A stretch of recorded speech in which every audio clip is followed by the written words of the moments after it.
नमः संस्कृताय। तो इससे पूर्व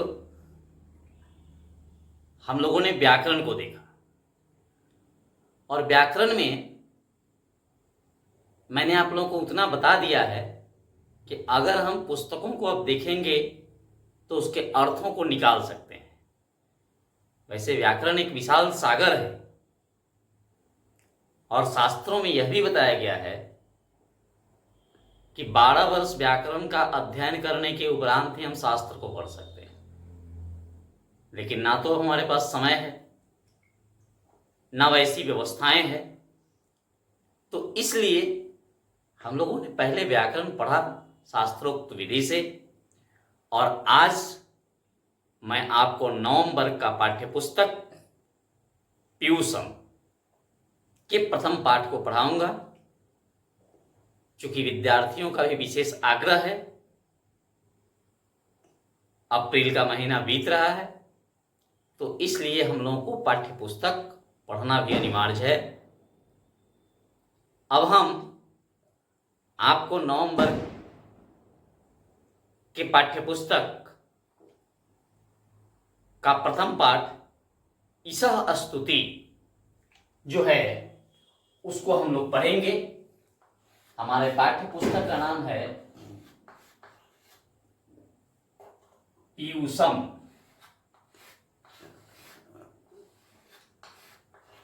पीयूषम पीयूषम पीयूषम पीयूषम का अर्थ होता है अमृत। आज उसी पाठ्य पुस्तक अमृत या पीयूषम का हम लोग अमृत पान करेंगे। तो सबसे पहले देखेंगे हम लोग,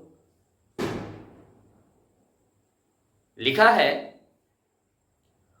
उपनिषदः भागवत गीता च इति जीवनस्य अबुद्ध्याय विकसिताः अमूल्याः ग्रंथाः। अर्थात उपनिषद और भागवत गीता यह जीवन के उत्थान के लिए खिले हुए, विकसित का मतलब होता है खिलना, खिले हुए अमूल्य ग्रंथ हैं। अमूल्य का मतलब होता है जिसका मूल्य नहीं हो। पृथ्वी पर जितनी भी भौतिक चीजें हैं सभी का कुछ न कुछ मूल्य निर्धारित है, लेकिन यह दोनों अमूल्य ग्रंथ हमारे उपनिषद और भागवत गीता यह अमूल्य है। इसको मूल्य देकर नहीं खरीदा जा सकता है। तो हम लोग देखते हैं, सबसे पहले लिखता है उपनिषद क्या है। तो संस्कृत में दो भाग है। संस्कृत साहित्य को जब हम वर्गीकृत करते हैं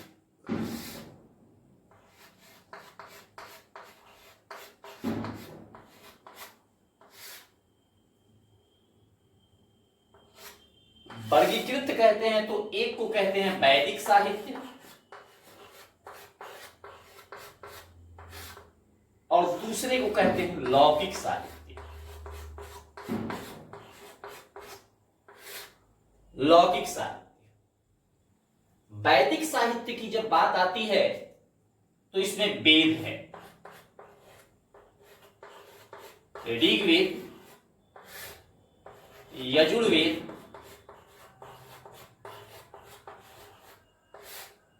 सामवेद,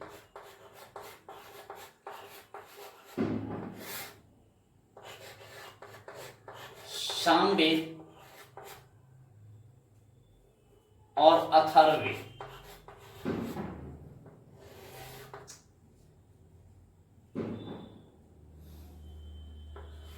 इस वेद को जानने के लिए वेदांग की रचना की गई, जिसे हम शास्त्र भी कहते हैं। यह 6 हैं: शिक्षा, व्याकरण, ज्योतिष,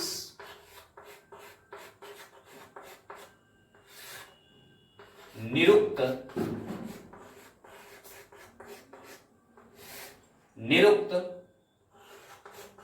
कल्प और छंद।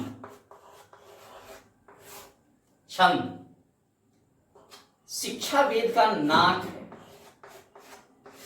शिक्षा घ्राणम तु वेदस्य। व्याकरण मुख है। ज्योतिष नेत्र है। निरुक्त कान है। कल्प हाथ है और छंद पैर।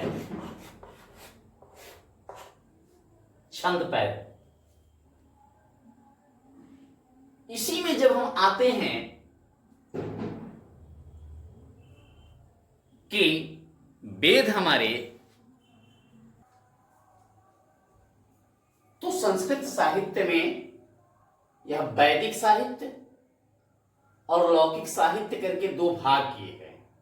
वैदिक साहित्य में आपको ऋग्वेद, यजुर्वेद, सामवेद, अथर्ववेद आता है और आपको वेदांग आते हैं। यही हम लोगों को ये वेद जो है, वेद को 3 भागों में बांटा गया है। एक को कहते हैं ब्राह्मण,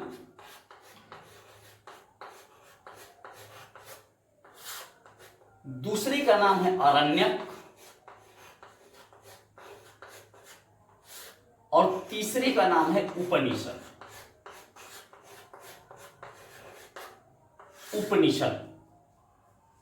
यानी कि वेद जो है वह क्लिष्ट है, सभी लोग समझ नहीं सकते थे, इसलिए हमारे ऋषियों ने समझने के लिए इसको पहले 6 भाग में निर्वचन हेतु अलग किया। फिर इन वेदों में से पहले, जैसा कि हम जानते हैं कि मनुष्य जो थे कुछ गृहस्थ हो जाते थे, कुछ जंगलों में सन्यासी हो जाते थे, तो उन लोगों के लिए समय अभाव हो, समय कम हो, तो वो लोग वेद को तो पूरा पढ़ नहीं सकते। तो इसके लिए इसमें से वैसे चीज जो गृहस्थों को पढ़ने योग्य था, तो उसको अलग किया गया और उसको एक जगह संग्रहित किया गया, तो उसी को हम लोग ब्राह्मण कहते हैं। ऋग्वेद का अपना ब्राह्मण ग्रंथ है, यजुर्वेद का, सामवेद का, अथर्ववेद का सभी ब्राह्मण ग्रंथ है। वैसे ही वैसे लोग जो जंगलों में चले गए, सन्यासी हो गए, तो अरण्य माने जंगल होता है, तो उन लोगों को जो पढ़ने के लिए आवश्यक था वेदों में, उसको संग्रहित करके अरण्यक बनाया गया। और उपनिषद वैसे ग्रंथ हुए जो वेदों के वैसे भाग जो गृहस्थों के लिए भी आवश्यक थे, सन्यासियों के लिए भी आवश्यक थे, अर्थात यह दर्शन के सिद्धांतों को बताता है। तो उपनिषदों की संख्या, इसीलिए इसको कहते हैं कि वेद का अंतिम भाग है। इस वेद का अंतिम भाग है, ये प्रथम भाग है, द्वितीय भाग है, तृतीय भाग है, अंतिम भाग है। इसलिए उपनिषद को वेद का अंतिम भाग कहा जाता है। अब उपनिषदों की संख्या जो है वह 108 है, जैसा हमारे मनीषी लोग बताते हैं। लेकिन अभी हमारे पास सिर्फ 10 उपनिषद जो हैं वह प्राप्त हैं, बाकी उपनिषद अनुपलब्ध हैं। 10 उपनिषद ही हमारे पास उपलब्ध हैं। उसी उपनिषद से इस पाठ में हम लोगों को पढ़ना है और गीता से 2 मंत्र पढ़ने हैं। गीता के विषय में हम सभी लोग जानते हैं, श्रीमद् भागवत गीता जो है हमारा, यह कुरुक्षेत्र के मैदान में, यह महाभारत का एक अंश है। जब कौरव और पांडवों का युद्ध निश्चित हो गया। कुरुक्षेत्र के मैदान में दोनों सेनाएं आमने सामने जब हो गई, दोनों सेनाएं जब आमने सामने हो गई, तो वहां अर्जुन जो थे वह मोहग्रस्त हो जाते हैं कुरुक्षेत्र के मैदान में, और भगवान कृष्ण से कहते हैं कि हे केशव, अपने लोगों को मार करके अगर राज्य सुख का भोग करना हो तो ऐसे युद्ध को मैं नहीं करूंगा। और भगवान वहीं कुरुक्षेत्र के मैदान में उनको अपना विराट स्वरूप दिखाते हैं और जो उपदेश देते हैं, जिससे मोहग्रस्त अर्जुन जो हैं युद्ध के लिए तैयार हो जाते हैं। तो जो वह वार्ता होती है, भगवान कृष्ण के द्वारा जो उपदेश दिया जाता है और कृष्ण के द्वारा जो कुछ उपदेश दिए गए हैं, अर्जुन के द्वारा जो प्रश्न किए गए हैं, उन्हीं को संग्रहित कर दिया गया और उसी संग्रहित काव्य को हम लोग गीता कहते हैं। उसी का नाम गीता या श्रीमद् भागवत गीता है। अब जो हम लोग पाठ पढ़ने वाले हैं, हमारा पाठ जो है पीयूषम पुस्तक है नवंबर का, और उसका पाठ है ईशः स्तुति। ईशः स्तुति। ईशः स्तुति का मतलब होगा ईश्वर की स्तुति, ईश्वर की प्रार्थना, ईश्वर की वंदना। तो हम लोग क्रमशः देखेंगे पाठ को, एक एक शब्दों का अर्थ मैं आपको बताऊंगा और एक एक शब्दों के अर्थ को आप समझेंगे। और अगर कहीं आपको असुविधा होगी, अगर आप हमें कमेंट करेंगे तो पुनः मैं आपको उसका भी उत्तर बताने का प्रयास करूंगा। लेकिन मैं जैसे पढ़ा रहा हूं, अगर ईमानदारी पूर्वक आप देखते हैं तो हमें नहीं लगता है कि आपको कहीं भी असुविधा होने वाली है। तो आप ध्यानस्थ होकर के इस पाठ को देखें और देखने के उपरांत अगर कहीं असुविधा हो तो वैसा कमेंट करेंगे, और नहीं हो तो आप इसे समझने का प्रयास करेंगे। लिखता है उपनिषदः माने उपनिषद, भागवत गीता च इति जीवनस्य अबुद्ध्याय विकसिता अमूल्या ग्रंथा। अर्थात उपनिषद, भागवत गीता, च मने और, इति मने यह, जीवनस्य मने जीवन के, काके की संबंध का चिन्ह है, षष्ठी विभक्ति में बालक का रूप बालकस्य होता है, इसलिए जीवनस्य, जीवन के, अबुद्ध्याय मने उत्थान के लिए, बालकाय मने बालक के लिए, चतुर्थी संप्रदान, विकसिता मने खिले हुए, विकसित मने खिलना, अमूल्या जिसके मूल्य नहीं हो, ग्रंथा मने ग्रंथ है। अर्थात उपनिषद और भागवत गीता जीवन को ऊपर उठाने के लिए खिले हुए अमूल्य ग्रंथ हैं। उपनिषद अनेकसाम ऋषिनाम विचारान प्रकटयन्ति। उपनिषद जो है अनेकसाम ऋषिनाम, ऋषिनाम यानी षष्ठी बहुवचन, ऋषियों के, विचारान माने विचारों को, बालकान माने बालकों को, द्वितीय बहुवचन, प्रकटयन्ति माने प्रकट करता है। उपनिषद अनेक ऋषियों के विचारों को प्रकट करता है। भागवत गीता तु केवलस्य योगेश्वरस्य कृष्णस्य। अर्थात भागवत गीता माने भागवत गीता, तू माने तो, केवलस्य योगेश्वरस्य कृष्णस्य, भागवत गीता तो केवल योगेश्वर कृष्ण का ही बात बताता है। अर्थात भगवान कृष्ण की ही बात को वह हमें बताता है। जैसा कि हम लोग जानते हैं कि भगवान कृष्ण को हम लोग योगेश्वर कहते हैं। बताता है उभयत्रापि, उभय मने दोनों, अत्र मने यहां, अपि मने भी, परमात्मना सर्वशक्ति संपन्ना दर्शिता। ये दोनों ग्रंथ यहां परमपिता परमेश्वर को सर्वशक्ति संपन्न दिखाते हैं। अस्मिन् पाठे तस्यैव परमेश्वरस्य स्तुति वर्तते। इस पाठ में उसी परमेश्वर की स्तुति वर्णित है। जैसा पहला मंत्र है तैत्तिरीय उपनिषद के दूसरे अध्याय का 9वां मंत्र है, हम लोग देखेंगे। लिखता है यतो वाचो निवर्तन्ते अप्राप्य मनसा सह आनंदम ब्राह्मणो विद्वान न बिभेति कुतश्चन।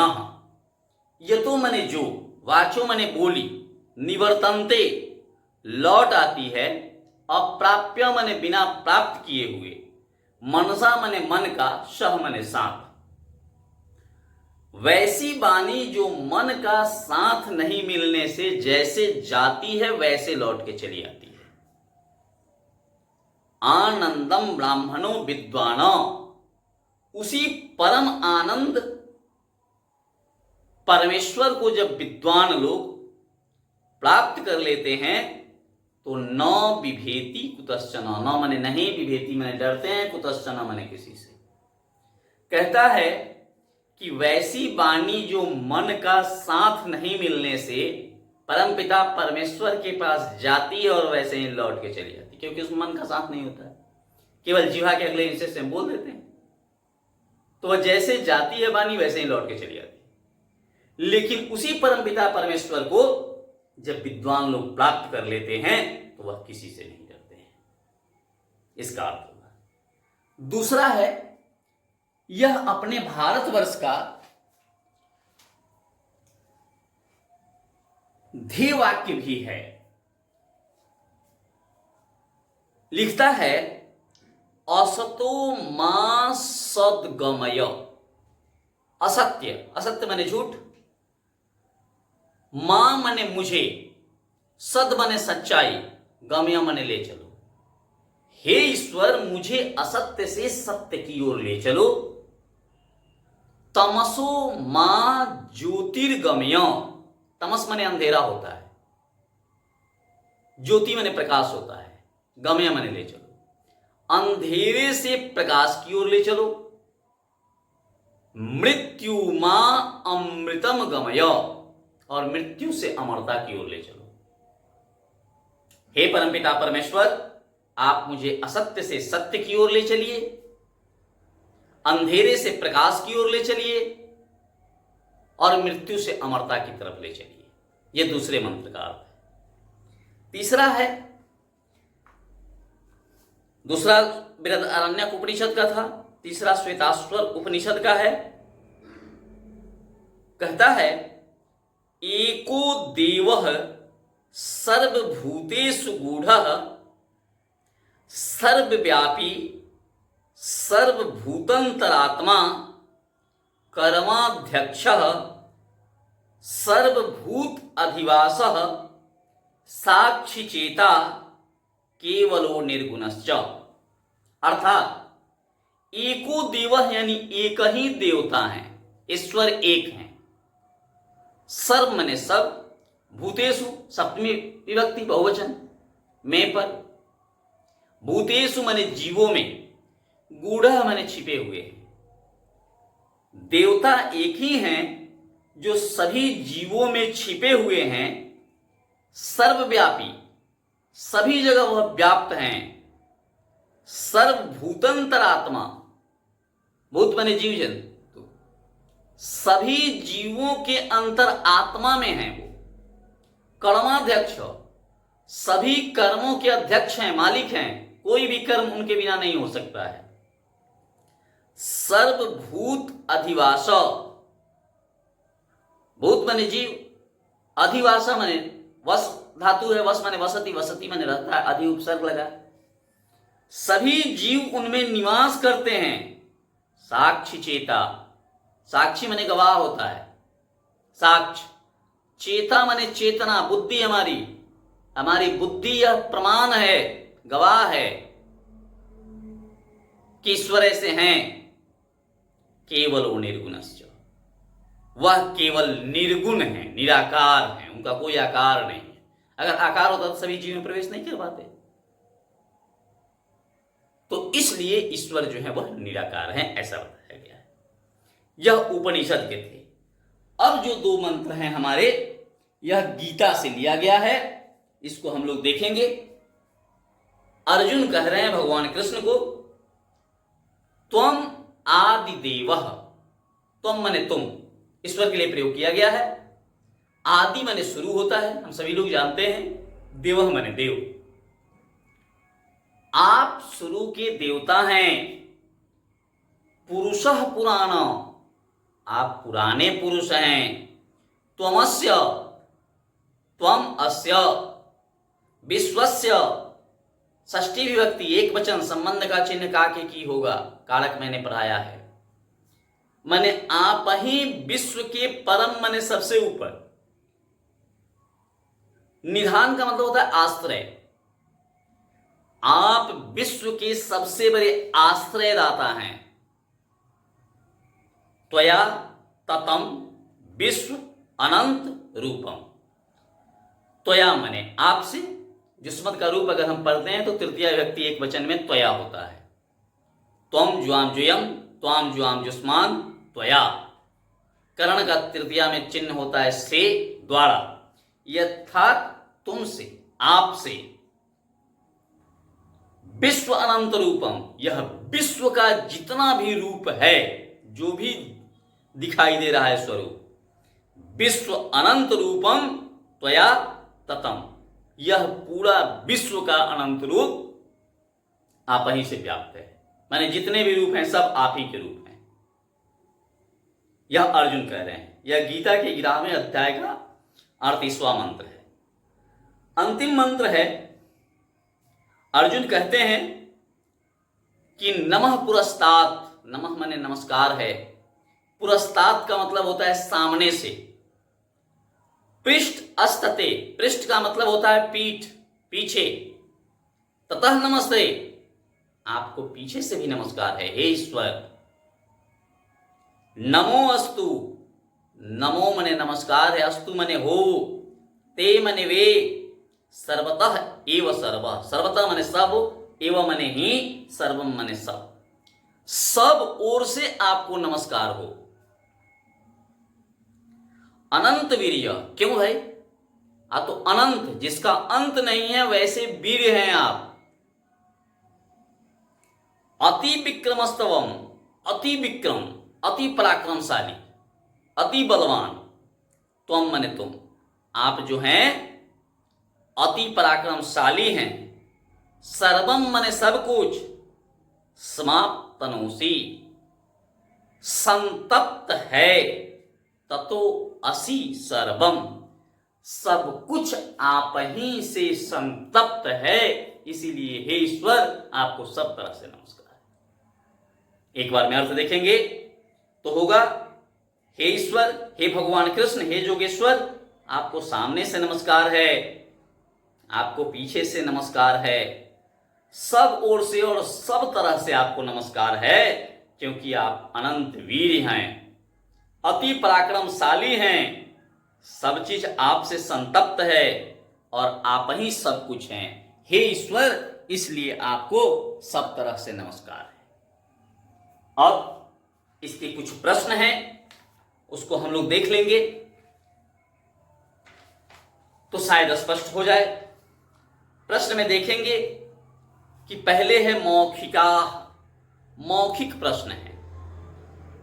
मैं यहां बना देता हूं, आपको असुविधा नहीं होगी। ईशा स्तुति का मौखिक प्रश्न जो है उसमें कहता है कि ईश्वरात् का निवर्तन्ते, ईश्वर से कौन लौट जाता है?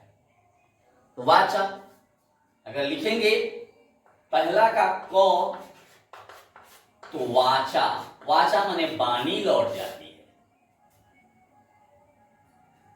केन सहता निवर्तन्ते, केन सह, किसके साथ? तो लिख देंगे ख में मनसा हो जाएगा, मन का साथ, मनसा माने मन का साथ। ब्राह्मणम किम स्वरूपम, ब्राह्मण का स्वरूप कैसा है? आनंदम, लिखेंगे आनंदम, आनंद स्वरूप है। फिर कहते हैं कौन अविभूति, कौन नहीं डरता है? तो विद्वान नहीं डरते हैं, विद्वान नहीं डरते हैं।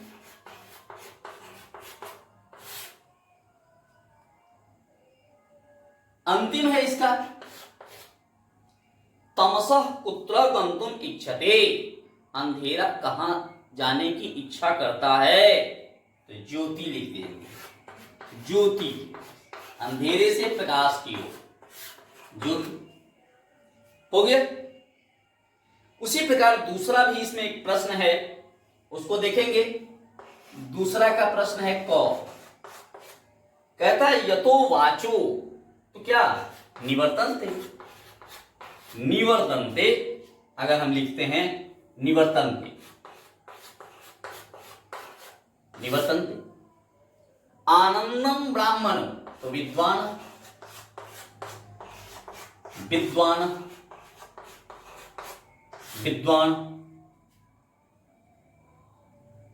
तीसरा है हमारा सर्वभूतेषु, सभी जीवों में, तो सभी भूतों में छुपे हुए हैं गूढ़, ईश्वर छिपे हुए हैं।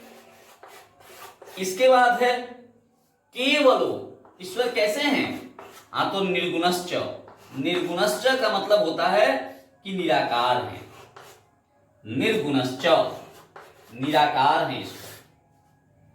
इसमें अंतिम है तोमस्य विश्वस्य, तो तोमस्य विश्वस्य परम निधानम, निधानम माने आश्रयदाता है, सबसे बड़े आश्रयदाता है ईश्वर। तो इस प्रकार से यह जो है पहला और दूसरा हो गया। उसी प्रकार अब हम देखते हैं इसका एक तीसरा प्रश्न भी है मौखिक में, इसको भी हम लोग कंप्लीट कर लेते हैं। तीसरा प्रश्न जो है हमारा, इसको कंप्लीट कर लें। तीसरे प्रश्न में है एतेषां पदानां अर्थम वदत, इन पदों के अर्थ बोलिए। तो आप लोग इसको तो लिख सकते हैं आसानी से, क विद्वान, विद्वान माने विद्वान, जानकार, जानने वाला, उसी को विद्वान कहते हैं। गूढ़ का मतलब होता है छिपा हुआ, गूढ़ माने छिपा हुआ, गूढ़ माने छिपा हुआ। इसके बाद है विभेति का मतलब होता है डरना, डरता है, विभेति माने डरता है। फिर है कुतश्चन, कुतश्चन का अर्थ होगा किसी से भी, किसी से भी। इसके बाद ततम है, तो ततम का मतलब होता है फैला हुआ, ततम माने होता है फैला हुआ, फैला हुआ या व्याप्त। चौथा है स्वस्मृत्या कांचित संस्कृत प्रार्थनाम श्रवायतः, अर्थात अपने स्मरण से किसी संस्कृत प्रार्थना को सुनाना है। तो हमें लगता है कि यह तो प्रार्थना आप लोग सुना सकते हैं, छोटा प्रार्थना कोई भी अगर आपको याद हो तो उसको आप सुना सकेंगे। अब हमारे प्रश्न जो हैं यह लिखित प्रश्न हैं, जिसके प्रश्न उत्तरों को हमें बनाना पड़ेगा। तो इसको भी मैं आपको यहां बता देता हूं, बना देता हूं, आप इसको देखेंगे।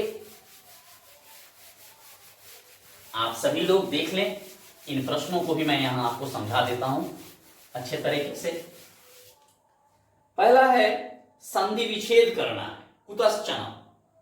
तो संधि विच्छेद जब कीजिएगा, कुतश्चन का विसर्ग संधि है कुतः जोड़ चन, कुतश्चन हो जाएगा विसर्ग संधि। ख जो है ज्योतिर्गमय, पढ़ने से ही स्पष्ट हो रहा है कि ज्योति, यह भी विसर्ग संधि है। विसर्ग संधि मैंने पढ़ाया है, अगर आप लोग विसर्ग संधि के सभी सूत्रों को देखेंगे तो ये सब मिल जाएगा। गमय, बेतासी है वेता, बेता जोड़ असी, असी स्वर संधि है आपका, दीर्घ संधि पढ़ेंगे आ और अ मिलता है तो बनता है ये। फिर है घ नमो अस्तु, ये पिछले ही दिन मैंने पढ़ाया है भी विसर्ग संधि का सूत्र है नवः जोड़ अस्तु होगा, अस्तु, और इसका अंतिम है ततो असि, यह भी विसर्ग संधि का सूत्र है ततः असि। ज्यादातर विसर्ग संधि के ही सूत्र दिए गए हैं। अब देखेंगे प्रकृति प्रत्यय विच्छेद करना है, प्रकृति और प्रत्यय को अलग अलग करना है। तो देख लेंगे दूसरा जो है हमारा प्रश्न, अप्राप्य। तो अप्राप्यों में अ उपसर्ग लगा हुआ है, फिर प्र उपसर्ग लगा हुआ है, दोनों उपसर्ग हैं। इसके पश्चात आप, यह धातु हो गया, और ल्यप जो है यह प्रत्यय हो गया। ये दो उपसर्ग हैं, धातु है, प्रत्यय है, ल्यप। वैसे ही विद्वान है तो विद जो है, विद धातु है, विद का मतलब होता है ज्ञान, और इसमें सत्री प्रत्यय लगा है। जब प्रत्यय पढ़ाएंगे हम तो आपको बताएंगे सत्री प्रत्यय लप प्रत्यय क्या होता है। अभी हम लोग प्रश्नों को कंप्लीट कर लेते हैं। तीसरा है गूढ़ः, इसमें गूढ़ जो है धातु है, जबकि क्वथ प्रत्यय है, क्वथ प्रत्यय मिलेगा पढ़ने के लिए।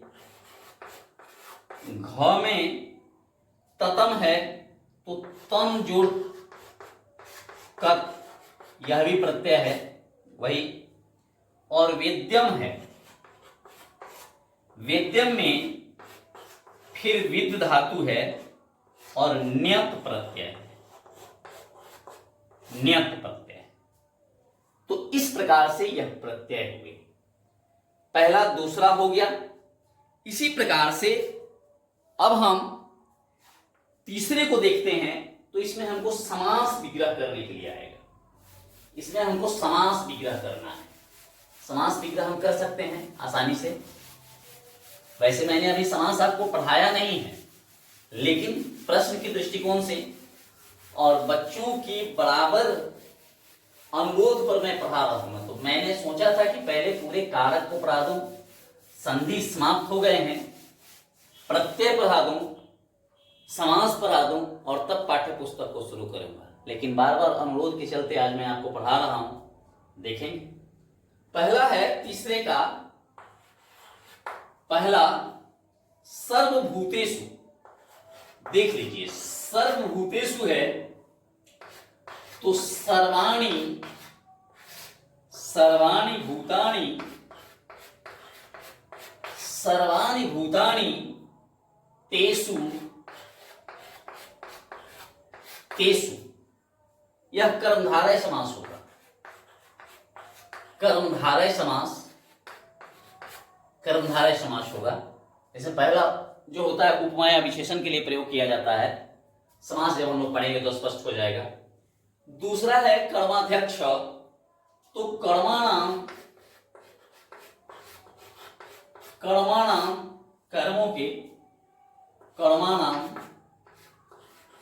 अध्यक्ष। ऐसे ही स्पष्ट हो रहा है कि षष्ठी तत्पुरुष समास होगा, काके की चिन्ह लगा हुआ है इसलिए षष्ठी तत्पुरुष समास होगा यह। लेकिन ये सब तब संभव है जब हम लोग समास को पढ़ ले। फिर है अनंत रूप, तो अनंत रूप के लिए हम लोग करना पड़ेगा अनंतानि, अनंतानि रूपाणि यस्य, अनंत है रूप जिसके, अनंत है रूप जिसके श। स्पष्ट हो गया बहुव्रीहि समास। बहुव्रीहि समास तो समझ में आ रहा होगा, जो सामान्य अर्थ को छोड़ के विशेष अर्थ को बताता है उसे बहुव्रीहि कहते हैं।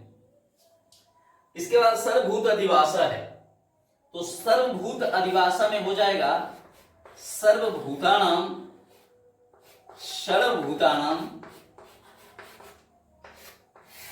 सर्वभूतानाम अधिवास, सर्वभूतानाम अधिवासः, यह भी सर्वभूतानाम है, षष्ठी है, तो षष्ठी तत्पुरुष समासी यह भी होगा, षष्ठी तत्पुरुष समास होगा यह भी।